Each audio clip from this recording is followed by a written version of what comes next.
अब हम पढ़ेंगे नॉन एक्वस सॉल्यूशन या non aqueous titration. Non aqueous titration एक ऐसा टाइप है टाइट्रेशन का जिसमें हम वाटर नहीं यूज़ करेंगे, किसी भी फॉर्म में वाटर नहीं यूज़ करेंगे पूरे टाइट्रेशन के टाइम पे। एक्वस जो होता है वो वाटर है, नॉन एक्वस है तो मतलब वाटर नहीं है, ठीक है। एक ऐसा सॉल्वेंट यूज़ करेंगे जो या तो वाटर कंटेन करे ही ना।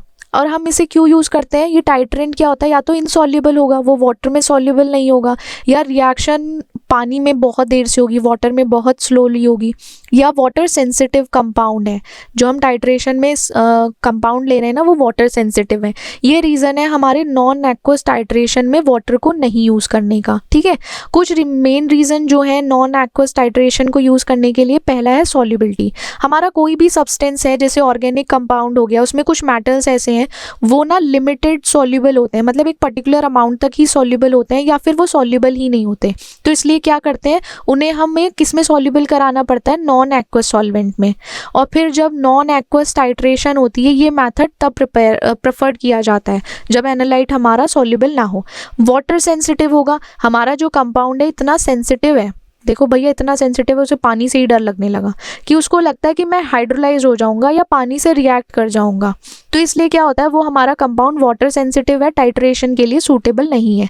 तो हमें अपने इतनी मेहनत करके क्यों अपनी रिएक्शन ख़राब करो। अगर वो कह रहा है कि भाई मैं सेंसिटिव हूँ पानी से, तो मत लगाओ उसको, ठीक है। तो ऐसे ही हम इसको रिएक्शन वाटर को अवॉइड करेंगे रिएक्शन के टाइम पे, ठीक है। इंश्योर करेंगे, इससे क्या होगा, अगर हम वाटर सेंसिटिव कंपाउंड को वाटर से नहीं रिएक्ट कराएंगे तो हमारी एक्यूरेसी पे कोई फ़र्क नहीं पड़ेगा और हमारा एक रिलायबल रिजल्ट आ पाएगा, ठीक है। फिर आता है एसिड बेस प्रॉपर्टी। क्या होता है, जो नॉन एक्वस टाइट्रेशन होता है ना उसमें एसिड बेस प्रॉपर्टी जो एनालाइट की है वो देखनी पड़ती है। क्या होता है, कभी कभी ना उसकी जो हमारा सब्सटेंस है या टाइट्रेंट है उसकी प्रॉपर्टी थोड़ी डिफरेंट हो जाती है। एक्वस इन्वायरमेंट में अलग होगी और नॉन एक्वस में अलग होगी, मतलब जब वो वाटर से रिएक्ट करेगा तो क्या पता कुछ और चेंज दे सके या कुछ और रिजल्ट दे देगा, या फिर होगा कि वो नॉन एक्वस में एक प्रिसाइज रिजल्ट दे पाएगा, ठीक है।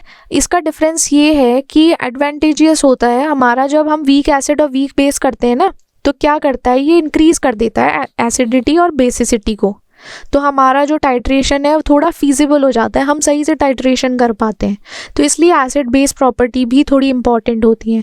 रिएक्शन काइनेटिक में क्या होता है, जो हमारा नॉन एक्वस सॉल्वेंट है ना, कभी कभी रिएक्शन को ना बहुत ज़्यादा बढ़ा देता है, एक पर्टिकुलर लेवल से पहुँचने से ज़्यादा बढ़ा देता है। हमारा क्या होता है, हमारी जो एक रिएक्शन 5 मिनट में होने वाली थी वो उसको क्या करेगा 2 मिनट में कर देगा, या कुछ घंटों में होने वाली थी उसको थोड़ा जल्दी कर देगा। इसलिए नॉन एक्वस सॉल्वेंट हमारी रिएक्शन काइनेटिक जो एनालाइट और टाइट्रेंट के बीच में है, हमारे एनालाइट और टाइट्रेंट के बीच में जो रिएक्शन होने वाली है उसको थोड़ा फास्ट कर देता है और एफिशिएंट कर देता है। ऑटो प्रोटियोलाइसिस में क्या होता है, जो हमारा नॉन एक्वस सॉल्वेंट है ना उसका थोड़ा सा ऑटो प्रोटियोलाइसिस कम होता है, कांस्टेंट होता है, किससे, वाटर से कांस्टेंट होता है, जिसमें क्या होता है हमारा जो सॉल्वेंट है वो थोड़ा ना आयंस में ना डिस्ट्रीब्यूट कम करता है, कंट्रीब्यूट ना थोड़ा एक लोअर लेवल पे जाके करता है या फ्यूअर करता है, थोड़ा कम रहता है।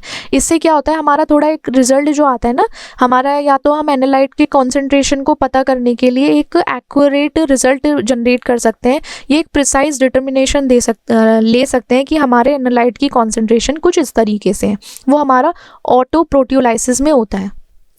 अब हमारा सॉल्वेंट जो सिलेक्शन होगा, सॉल्वेंट सिलेक्शन, वो हमारा नॉन एक्वस में कैसा होता है, जैसे कि हम नॉन एक्वस टाइट्रेशन करा रहे हैं तो नॉन एक्वस टाइट्रेशन में हमारा सॉल्वेंट भी होना चाहिए कि सॉल्वेंट सॉल्युबल हो, जो हमारी एनालाइट होगा उसकी सॉल्युबिलिटी को इन्फ्लुएंस करेगा, रिएक्शन काइनेटिक को इन्फ्लुएंस करेगा, या उसकी एसिड बेस प्रॉपर्टीज़ को भी इन्फ्लुएंस कर सकता है। तो इसलिए हमें ना सॉल्वेंट जो है वो सोच समझ के चूज़ करना चाहिए, उसके किसके बेसिस पे, नॉन एक्वस टाइट्रेशन जो हम करा रहे हैं उसके बेसिस पे हमें सॉल्वेंट चूज़ करना चाहिए।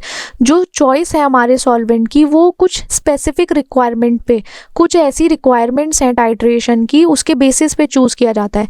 जैसे हमारे नेचर क्या है, एनालाइट और टाइट्रेंट का नेचर क्या है उसके बेसिस पे चूज़ होगा, ठीक है। और कुछ कॉमन जो सॉल्वेंट्स हैं एक्वस टाइट्रेशन में यूज़ होते हैं वो हम पढ़ेंगे। जैसे कुछ टाइप्स ऑफ सॉल्वेंट जो हम नॉन एक्वस टाइट्रेशन में यूज़ करते हैं, पहला है हमारा प्रोटिक सॉल्वेंट। प्रोटिक सॉल्वेंट ना केपेबल होता है हाइड्रोजन आयन को डोनेट करने के। वो इजीली ना अपना हाइड्रोजन आयन को डोनेट कर देता है, किसके फॉर्म में, प्रोटोन के फॉर्म में।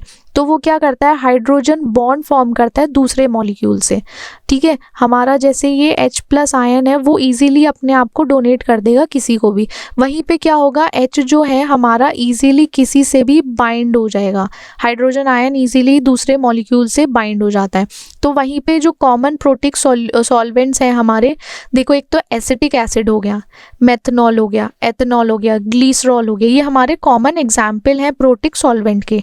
वहीं पे हमारे एप्रोटिक सॉल्वेंट है। एप्रोटिक सॉल्वेंट क्या होता है, उसमें ना एसिडिक हाइड्रोजन एटम ही नहीं होता, और एसिडिक हाइड्रोजन एटम नहीं होगा तो वो क्या करेंगे, प्रोटोन ही डोनेट नहीं कर पाएंगे। यहाँ पे जो हमारा हाइड्रोजन एटम प्रोटिक एसिड में था ना, प्रोटिक सॉल्वेंट में, वो नहीं होता, और यहाँ पे कोई प्रोटोन का डोनेशन भी नहीं होता, ये हाइड्रोजन बॉन्ड नहीं फॉर्म कर पाते, ठीक है।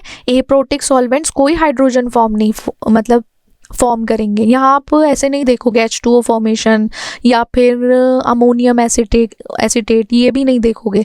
तो यहाँ पे जो कॉमन अप्रोटिक सॉल्वेंट्स होते हैं ना, वो हमारे डाईमिथाइल सल्फॉक्साइड, एसीटोनाइट्राइल या डाईमिथाइल फॉर्माइड। तो इसमें आप DMSO, DMO, DMF ये देखोगे इसमें, किसमें, हम एप्रोटिक सॉल्वेंट्स में। पोलर सॉल्वेंट, कभी कभी क्या होता है हमें पोलर सॉल्वेंट इसलिए चूज़ करना पड़ता है, उसमें ना एक सिग्निफिकेंट डिफरेंस होता है, किसमें, इलेक्ट्रोनेगेटिविटी में। जो भी हमारा कोई भी कॉन्स्टिट्यूएंट एटम है वो क्या करता है, डाइपोल मूवमेंट भी होता है, इसमें डाइपोल मूवमेंट भी हो जाता है। तो इसलिए हमें क्या है, पोलर सॉल्वेंट यूज़ करना पड़ता है। पोलर सॉल्वेंट जो होता है डिज़ोल्व होता है एक वाइड रेंज में, कि वाइड रेंज ऑफ पोलर है या तो कंपाउंड या आयनिक कंपाउंड है, तो वो ईजिली ना डिज़ोल्व हो जाता है। कुछ एग्जाम्पल जो हैं पोलर सॉल्वेंट के जो हम नॉन एक्वस टाइट्रेशन में यूज़ कर सकते हैं, कौन कौन से, acetic acid, methanol, ethanol, dimethyl sulphoxide and acetonitrile, ये हम पोलर सॉल्वेंट में यूज़ करेंगे। नॉन पोलर सॉल्वेंट में क्या होता है, एक तो इनका जो डाइपोल मूवमेंट या तो होगा ही नहीं, कोई डाइपोल मूवमेंट नहीं होगा या बहुत कम डाइपोल मूवमेंट होगा। क्यों, क्योंकि इसमें ना इक्वल शेयरिंग रहती है इलेक्ट्रॉन्स की, एटम्स के बीच में, जो भी कोई कांस्टेंट एटम है उसके बीच में इक्वली शेयरिंग रहती है, इसलिए इसमें कोई डाइपोल मूवमेंट नहीं होता। और जो सॉल्वेंट है जो हम जनरली यूज़ करते हैं नॉन एक्वस टाइट्रेशन में, ये analysis of non polar compound के टाइम पे जो हम सॉल्वेंट यूज़ करते हैं वो कौन कौन से हैं, टोलिन एंड कार्बन टेट्राक्लोराइड, ये हम नॉन पोलर सॉल्वेंट यूज़ करते हैं नॉन एक्वस टाइट्रेशन में। अब आते हैं हमारा एसिडोमेट्री या एल्कलीमेट्री टाइट्रेशन। इसमें क्या होता है, ये हमारी दो टाइप की टाइट्रेशन है। इसमें क्या करते हैं, हम एसिड और बेसिक सॉल्यूशन का कॉन्सेंट्रेशन डिटरमाइन करते हैं, मतलब हम एसिडिक सॉल्यूशन है या कोई बेसिक सॉल्यूशन है उसका पता करते हैं कि कितने कॉन्सेंट्रेशन में है। इसमें क्या होता है, हम एसिड यूज़ करेंगे और बेस यूज़ करेंगे, टाइट्रेंट जो है वो हमारा एसिड और बेस होगा, जो किससे रिएक्ट करेगा, वो हमारे एनालाइट से रिएक्ट करेगा, और क्या फॉर्म करेगा, वो या तो बेस होगा या एसिड होगा। तो ठीक है, इसमें हम देखेंगे एसिडोमेट्री में जो टाइट्रेशन प्रोसेस है उसमें हम क्या करते हैं, पता करते हैं किसका कॉन्सेंट्रेशन, बेसिक सॉल्यूशन का कॉन्सेंट्रेशन पता करते हैं। उल्टा कर लो, एसिडोमेट्री में हम बेसिक का कॉन्सेंट्रेशन पता करते हैं, ठीक है। उसमें क्या होता है, जो टाइट्रेटिंग है हमारा एक स्टैंडर्ड सॉल्यूशन होगा स्ट्रॉन्ग एसिड का, हमारा जो टाइट्रेंट है वो एक स्ट्रॉन्ग एसिड होगा। वही सेम प्रोसेस है, जैसे हमारा ये सॉल्यूशन है स्टैंडर्ड सॉल्यूशन हो गया स्ट्रॉन्ग एसिड का, उसमें हमारा टाइट्रेंट की तरह काम क्या करेगा स्ट्रॉन्ग एसिड, और किसका, एनालाइट की तरह काम करेगा हमारा बेसिक सॉल्यूशन, ठीक है। उसमें हम कॉन्सेंट्रेशन ऑफ बेसिक सॉल्यूशन का पता करेंगे। इसमें एसिड क्या करेगा, न्यूट्रलाइज करेगा बेस को तब तक न्यूट्रलाइज करेगा जब तक वो इक्विवेलेंस पॉइंट तक ना पहुंच जाए, एक ऐसे पॉइंट पे जब हमारा हाइड्रोजन आयन एसिड से इक्वल हो जाए, किसके, हाइड्रोक्सिल आयन, बेस के हाइड्रोक्सिल आयन के इक्वल ना हो जाए। एसिडोमेट्री में क्या होता है, हमारा जो हाइड्रोजन आयन है वो किसका, हाइड्रोजन आयन किसका है, एसिड का, किसके इक्वल ना हो जाए, हाइड्रोक्सिल आयन किसका, बेस के, ठीक है, ये होता है एसिडिमेट्री में। ये नॉर्मल है, वो सब हम ऊपर भी पढ़ चुके हैं, बट आपको रिलेट करना ज़रूरी है। अगर आप रिलेट करोगे ना तो आपको इतना दिमाग नहीं लगाना पड़ेगा, इजीली पता चल जाएगा। एसिडिमेट्री में हमारा जो बेसिक का कंसंट्रेशन पता करते हैं, टाइट्रेंट हमारा स्ट्रॉन्ग एसिड बन जाता है। एसिड न्यूट्रलाइज करता है बेस को जब तक वो इक्वलेंस पॉइंट पे ना पहुंच जाए और हमारा हाइड्रोजन आयन जो है एसिड का वो इक्वल ना हो जाए बेस के हाइड्रोक्सिल आयन से। और एंड पॉइंट जो है टाइट्रेशन का एक सूटेबल इंडिकेटर से डिटेक्ट करेंगे, जहाँ पे चेंज होगा किसमें, कलर में, एक पर्टिकुलर स्पेसिफिक पीएच पर पहुंचेगा तभी चेंज होगा। फॉर एग्जांपल हमने देखा था, हम सोडियम हाइड्रोक्साइड को HCl से रिएक्ट कराएंगे, ठीक है, हमारा ये बेस है, ये हमारा एसिड है, जब रिएक्ट करेगा तो ये एक सॉल्ट और वाटर फॉर्म करेगा, सोडियम क्लोराइड और वाटर फॉर्म करेगा, ठीक है। ये कॉमन एग्जाम्पल है एसिडिमेट्री में, जिसमें सोडियम हाइड्रोक्साइड सॉल्यूशन हमारा ये वाला NaOH HCl से रिएक्ट करेगा, रिएक्ट करने के बाद सॉल्ट फॉर्म करेगा NaCl और वाटर। फिर आता है हमारा एल्कलीमेट्री। एल्कलीमेट्री में क्या होता है, सेम देखो, एल्कलाइन है, हम टाइट्रेंट क्या लेंगे, इसमें स्ट्रॉन्ग बेस लेंगे, उल्टा कर दो एल्कलीमेट्री में, और हम कॉन्सेंट्रेशन एसिडिक सॉल्यूशन का पता करेंगे, किससे, स्ट्रॉन्ग सॉल्यूशन जो है हमारा स्ट्रॉन्ग बेस का, उसका टाइट्रेंट की तरह यूज़ करेंगे। हम बेस तब तक यूज़ करेंगे जब तक कि हमारा एसिड न्यूट्रलाइज ना हो जाए, या हम एक ऐसे इक्विवेलेंस पॉइंट पे ना पहुंच जाएं जब तक हमारा जो हाइड्रोक्सिल आयन है ना, वो हाइड्रोक्सिल आयन जो है वो किसकी इक्वल ना हो जाए, हाइड्रोजन आयन के, एसिड का, बेस का हाइड्रोक्सिल आयन एसिड के हाइड्रोजन आयन के इक्वल ना हो जाए। इसमें क्या होता है, हम एक सूटेबल इंडिकेटर यूज़ करेंगे और वही हमारा कलर चेंज होगा एक पर्टिकुलर पीएच पर पहुंच के। इसमें हमारा कॉमन एग्जाम्पल क्या है, सेम कॉमन एग्जाम्पल हमारा यहाँ भी है, NaOH plus HCl, NaCl plus H2O, ठीक है। Estimation of sodium benzoate. Sodium benzoate पता है क्या है, हमारा प्रिजर्वेटिव है। ये कॉमन प्रिजर्वेटिव है जो फूड, मेडिकेशन और कॉस्मेटिक में डलता है। अगर आपको चेक करना है ना, आपका कोई भी फूड प्रोडक्ट है, पैकेज प्रोडक्ट है, तो आप पैकेट के ना पीछे देखना, वहाँ पे ये दिखेगा ही दिखेगा। सोडियम बेंजोएट ना लिखा हो या तो उसका केमिकल नेम हो, उससे देख लेना आप। इससे क्या होता है, हमें ना इसका एस्टिमेशन इसलिए इम्पॉर्टेंट होता है, इसलिए ज़रूरी होता है, हमारा जो प्रोडक्ट है उसकी सेफ्टी है या नहीं, वो सेफ़ है या नहीं खाने के लिए, वो हम यूज़ जो कर रहे हैं वो सेफ़ है, एक कंप्लायंस रेगुलेशन है, इसको चेक करना, इसका एस्टिमेशन बहुत ज़रूरी है, वरना आपको ये हार्म भी कर सकता है। इसका ना हम इसको डिटरमाइन कैसे करेंगे, इसका क्वांटिटेटिव डिटर्मिनेशन हो सकता है, या तो UV स्पेक्ट्रोस्कोपी के थ्रू हो, HPLC के थ्रू हो जाएगा, या टाइट्रेशन प्रोसेस के थ्रू हो, ठीक है। हम यहाँ पे टिपिकल टाइट्रेशन मेथड की बात कर रहे हैं, जहाँ पे हम देखेंगे कि सोडियम बेंजोएट किसी सैंपल में है, उसको हम एस्टिमेट कैसे करेंगे। अब देखो, इसका मैं बता देती हूँ क्या क्या हमें चाहिए ये प्रोसीजर करने के लिए। हमें सोडियम बेंजोएट का सैंपल चाहिए, एक सैंपल जिसमें सोडियम बेंजोएट हो, या फिर एक सैंपल ही ले लो जो सोडियम बेंजोएट। डिस्टिल वाटर चाहिए, 0.1 मोलर हाइड्रोक्लोरिक एसिड चाहिए, 0.1 मोलर सोडियम हाइड्रोक्साइड चाहिए, फिनोफ्थलीन इंडिकेटर चाहिए। इन दो को आप कैलकुलेट करोगे स्टोक्योमेट्री कैलकुलेशंस के थ्रू, ठीक है, और जो हमने फॉर्मूलाज देखे थे, पढ़े थे, उसके थ्रू आप कैलकुलेट करोगे। प्रोसीजर क्या है, हम सैंपल प्रिपेयर करेंगे, एक नोन वेट है हमारे सैंपल का, उसको डिज़ोल्व करेंगे, जिसमें हमारा एक सैंपल है, उसको हमने ये हमारा वेइंग मशीन है, इस पे हमने ये जो सैंपल लिया है, सैंपल ले लिया बटर पेपर में, और सब लोग बटर पेपर पर यूज़ करेंगे, क्योंकि हमारे सैंपल कभी कभी क्या होता है, ये मत करना पेपर फाड़ के उस पर रख लो या ऐसे ही कर दो, नहीं नहीं, बटर पेपर यूज़ करना। एक स्टैंडर्ड फॉर्म है कि हम बटर पेपर ही यूज़ करें। सोडियम बेंजोएट को क्या करेंगे, डिस्टिल वाटर में डिज़ोल्व करेंगे। इसको कहाँ डाल देंगे, डिस्टिल वाटर में, सोडियम बेंजोएट को। हम ये देखेंगे कि जो हमारा सॉल्यूशन वॉल्यूम है, कॉन्सेंट्रेशन कैलकुलेशन के अकॉर्डिंग ही हमने बनाया है सब कुछ। हमारा प्रिपरेशन हो गया सैंपल का, फिर हमारा एसिडिफिकेशन होगा। हम इसमें ना क्या करेंगे, कुछ ड्रॉप डालेंगे, किसकी, इंडिकेटर की। इंडिकेटर हमारा कौन सा हो सकता है, फिनोफ्थलीन हमारा इंडिकेटर है, जो हमने सोडियम बेंजोएट सॉल्यूशन में डाला है।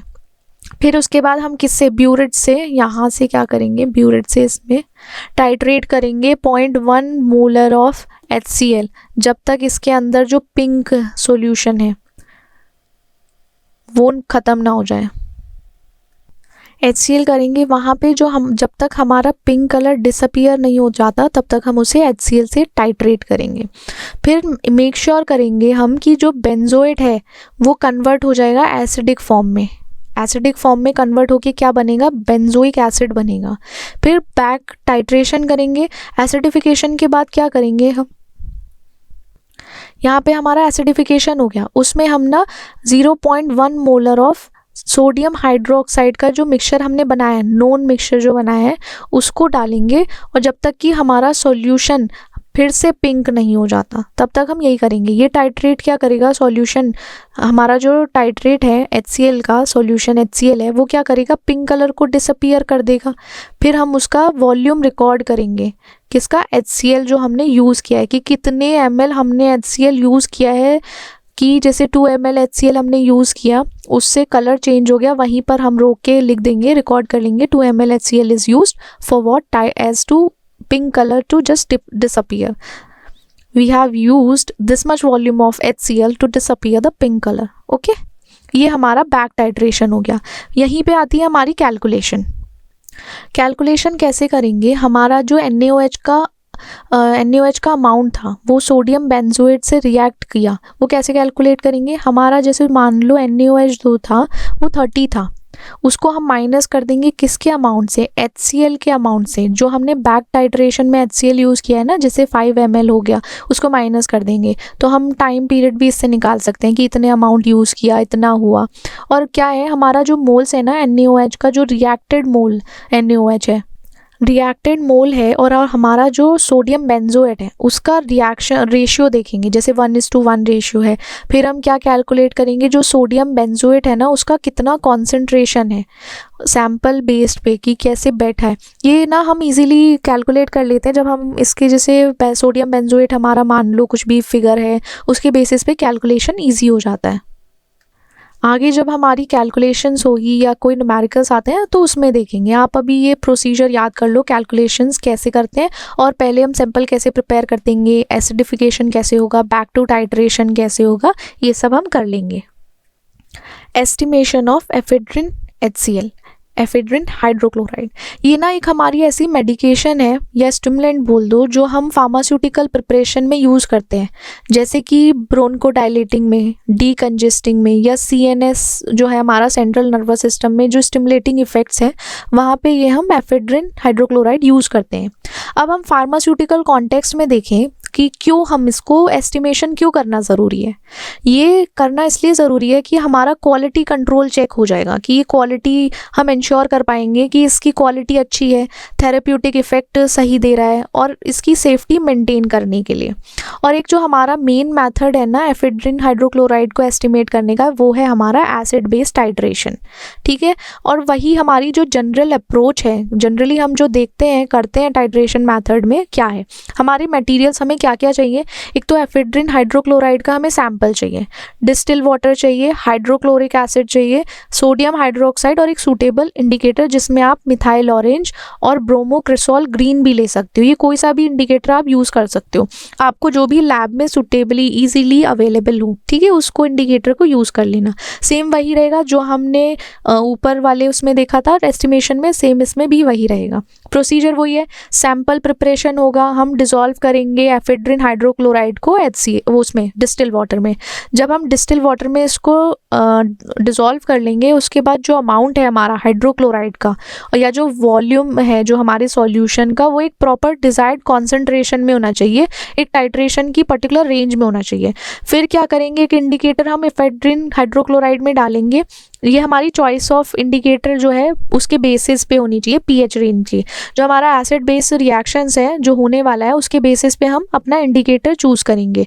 जैसे हमने इसमें ब्रोमोक्रेसोल ग्रीन चूज़ किया, या फिर मिथाइल ऑरेंज चूज़ किया, जो बहुत कॉमनली यूज्ड इंडिकेटर है हमारा टाइट्रेशन में, वो यूज़ करेंगे। फिर टाइट्रेशन में क्या करेंगे, धीरे धीरे हम ना 0.1 मोलर सोडियम हाइड्रोक्साइड जो है ब्यूरेट से उसमें रिलीज करेंगे, जो हमारा सैंपल्स प्रिपरेशन था ना एफेड्रिन हाइड्रोक्लोराइड का, उसमें रिलीज करेंगे। फिर उसको धीरे धीरे कंटिन्यूसली हम स्टर करेंगे, मतलब चलाएंगे, और देखेंगे कि उसके कलर चेंज हुआ है या नहीं, इंडिकेटर का जो कलर था वो चेंज हुआ है नहीं। जहाँ चेंज हुआ वहीं पे वो हमारा एंड पॉइंट हो जाएगा। इसमें क्या है, परमानेंट कलर चेंज हो जाएगा, किसका, इंडिकेटर का। जैसे मिथाइल ऑरेंज में ऑरेंज था तो वो क्या कन्वर्ट होकर किस में बदल जाएगा, येलो कलर में। ठीक है, एग्जाम्पल के तौर पे आप कोई सा भी हो सकता है। ठीक है, वहाँ पे हम टाइट्रेशन स्टॉप कर देंगे। अब कैलकुलेशन में हम रिकॉर्ड करेंगे कि जो हमने सोडियम हाइड्रोक्साइड यूज़ किया था एंड पॉइंट पे पहुँचने के लिए, उसमें कितना यूज़ हुआ जब हम टाइट्रेशन पर पहुँचे। जो हमारा सैंपल था एफेड्रिन हाइड्रोक्लोराइड, कितना यूज़ हुआ, कैलकुलेशन करेंगे सोडियम हाइड्रोक्साइड के थ्रू। देखो क्या क्या कैलकुलेशन हम कर सकते हैं। हम अपना सोडियम हाइड्रोक्साइड का वॉल्यूम रिकॉर्ड करेंगे कि कितना सोडियम हाइड्रोक्साइड यूज़ हुआ, like 70 ml 20 ml and point तक पहुंचने के लिए। हम सोडियम हाइड्रोक्साइड का मोल्स कैलकुलेट करते हैं जो हम टाइट्रेशन के लिए यूज़ किया है, कितने मोल्स यूज़ हुआ है, या फिर हम इसमें मोलैरिटी के थ्रू भी हम अपनी टाइट्रेशन का मोल कैलकुलेट कर सकते हैं। फिर जो हमारा एफेड्रिन हाइड्रोक्लोराइड है वो सोडियम हाइड्रोक्साइड से रिएक्ट किया है, उसका हमने रेशियो क्या लिया था, 1:1 का रेशियो लिया था, 2:1 का, 2:2 का, वो हम कैलकुलेट करेंगे। कैसे, जो मोल्स हैं एफेड्रिन हाइड्रोक्लोराइड के सैंपल में, वो डायरेक्टली हमारे जो मोल्स हैं सोडियम हाइड्रोक्साइड के यूज़ जो किए हैं उसको रिएक्ट करने के लिए, मतलब हम उसका रेशियो देख सकते हैं। और हम लास्ट में क्या देखेंगे, जो हमारी एफेड्रिन हाइड्रोक्लोराइड का कंसंट्रेशन है, जो भी हमारा सैंपल इनिशियल वॉल्यूम जो था या वेट सैंपल जो था उसमें कितना है, कितने से कितना पहुंच गया, या इसका एस्टिमेशन के टाइम पे क्या चेंजेस हुए, वो हम इस कैलकुलेशन में देखेंगे। इसमें हम ऐसे कैलकुलेट कर सकते हैं। ये था हमारा एस्टिमेशन ऑफ एफेड्रिन हाइड्रोक्लोराइड।